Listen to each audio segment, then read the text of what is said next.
ॐ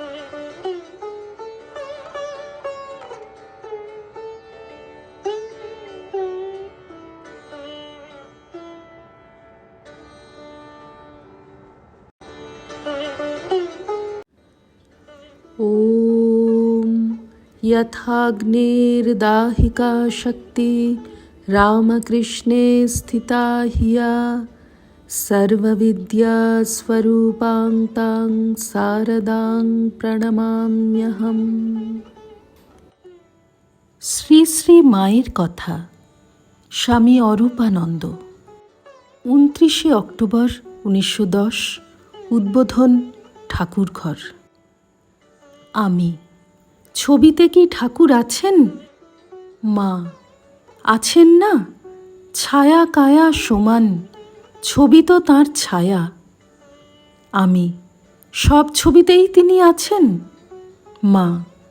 হাঁ, ডাকতে ডাকতে ছবিতে তাঁর আবির্ভাব হয়। স্থানটি একটি পীঠ হয়, যেমন এই জায়গায় উদ্বোধনের উত্তর দিকে মাঠ দেখাইয়া কেউ তাঁর পূজা দিলে ওইটি তাঁর একটি স্থান হল। আমি। তা ওসব স্থানের সঙ্গে ওই সব ভালো স্মৃতি জড়িত আছে বলে অমন মনে হয়। মা। তা নয়, ও স্থানটিতে তাঁর দৃষ্টি থাকে। আমি। আচ্ছা, ঠাকুরকে যে সব ভোগ দাও তা কি ঠাকুর খান? মা। হাঁ, খান। আমি।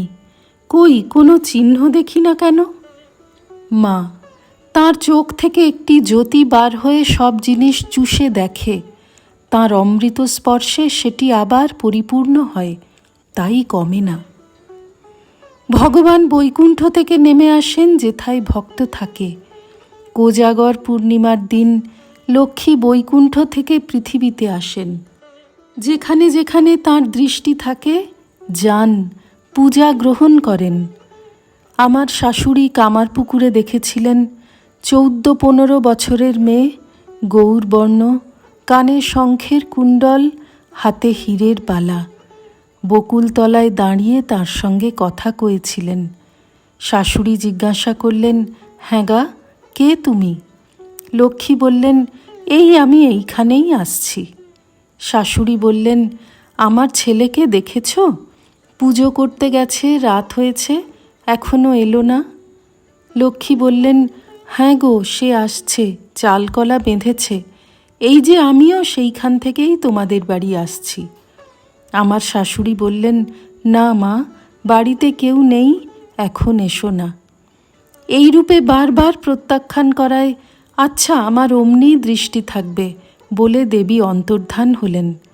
দেখছো না, ওদের অবস্থা কখনো তেমন ভালো হলো না, মোটা ভাত কাপড় চলে যাচ্ছে। আমার শাশুড়ি দেখেছিলেন লক্ষ্মী লাহাদের বাড়ির দিক থেকে তাদের ধানের মরাইগুলির ওখান ঘুরে এসেছিলেন। আমার ভাসুর এসে সব শুনে বললেন, মা তুমি বুঝতে পারোনি, স্বয়ং লক্ষ্মী এসেছিলেন, কোজাগর পূর্ণিমা কি না আজ। তিনি গণনা জানতেন, খড়ি পেতে দেখেছিলেন। তাঁর খাবার কি দরকার, তিনি ভক্তের সন্তোষের জন্য আসেন, খান।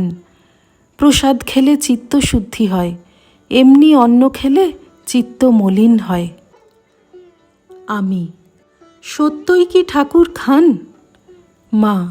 হাঁ, আমি কি দেখি না যে ঠাকুর খেলেন কি না? ঠাকুর খেতে বসেন, খান। আমি। তুমি দেখো? মা। হাঁ, কারুরটা দেখি তিনি খেলেন, কারুরটা হয়তো দৃষ্টি মাত্র করলেন। তা তোমারও কি সব জিনিস সবসময় খেতে ভালো লাগে, না সকলের জিনিস খেতে পারো? অমনি যার যেমন ভাব ভক্তি, ভক্তিটি প্রধান। শ্রী রামকৃষ্ণার্পণমস্তু।